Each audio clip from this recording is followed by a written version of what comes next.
لە تەمەنی چەند ساڵی فێرەمەلە بوون؟ والله هەر 5-6 ساڵیەوە هەر لێرە بڕێک گەورە دەبن و لێرە ناو ئاوێ زوو فێرەمەلە دەبن. بەدەستی فێرەمەلە بوو یان؟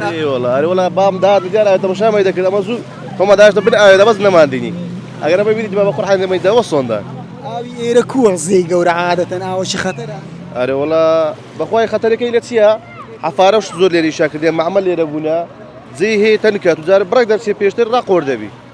ئەوە خەتەرەکەی لەوەیە چکە خەڵکی گەشتیار نازانن و باوەسان نازانن. ئەرە وڵا گەشتیار زۆر سەردانی لێرە دەکەن خاصە جومعانان هەرجێنیە جارەوەیە عایلە تووشی مشکلە دەبی نازانی چکە زۆربەی سوگرتینە نازان لە چ دانیشن. وەڵاهی هەر کەسە و چاردەوری خۆی پاکخاوێن ڕابگری و عەلاقەی زبلی هەیە لێرە لەسەری لە دوکان شتی لێیە هەر لەگە خۆ بینن پاکخاوێن ڕابگرن لێرە ئەشیا شتەکان خڕکەنەوە پیس ناوی ئینشەڵڵا. دیمەنی و پاپۆڕانەت پێت چۆنە؟ وەڵاهی شتێکی جوانە دیمەنیش جوانە بەو زەی بەخشیە بەسیە ئاگانش لەو خەڵکەی بی چکە جەم پێ نەپەڕێ لە بۆوان خەتەریات زیاترە بەخۆی هەمووی دەخینکێ و تووشی حاڵەتی دیکە دەبی.